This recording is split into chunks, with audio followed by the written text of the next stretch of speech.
What's up, guys? My name is Miguel El Rosario. Today we're going to be installing the quad lock wireless charger on my BMW S1000RR. This is definitely a must-have for me because my phone actually died like the first couple days I was riding it. I'm so used to having my phone charging in the car, etc.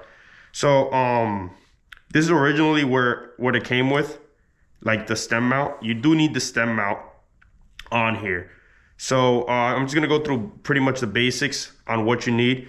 I did get the dampener, so the vibration, stuff like that. You need this waterproof USB to smart adapter. This is on their website, all this stuff. The wireless charger.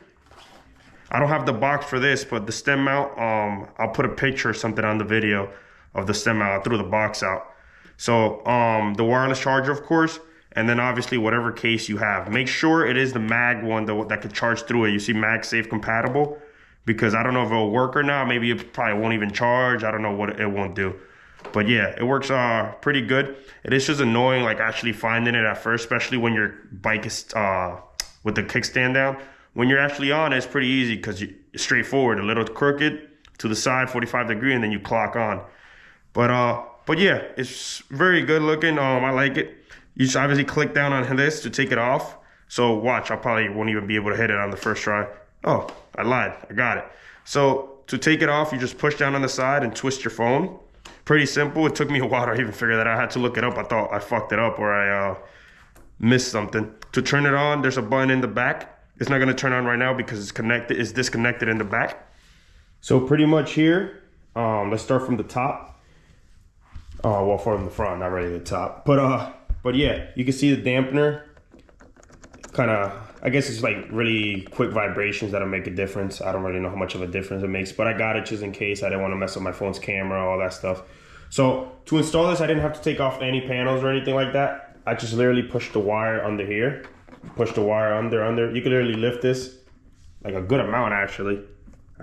So that's good. You just push it under there so it's not visible. So to take off the chair or the seat is very simple actually. You get a T20. So yeah, you're gonna get a T20.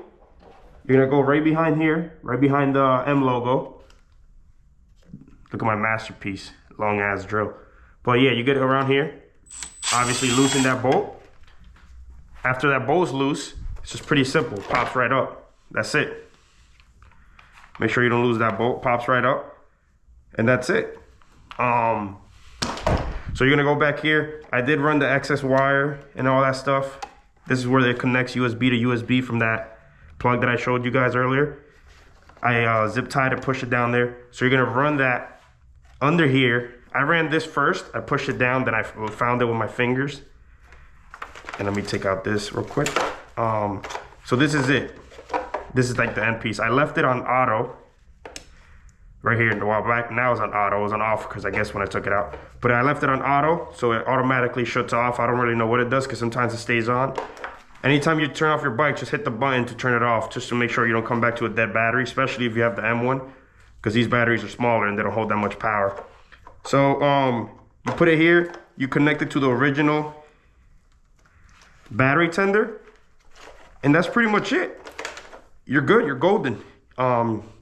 Here, run the wire through here, zip tie, and bam. Any questions or anything, just comment on the bottom. It's pretty simple. Like, this shouldn't take you more than 15-20 minutes. If it does, then I don't really know what to tell you.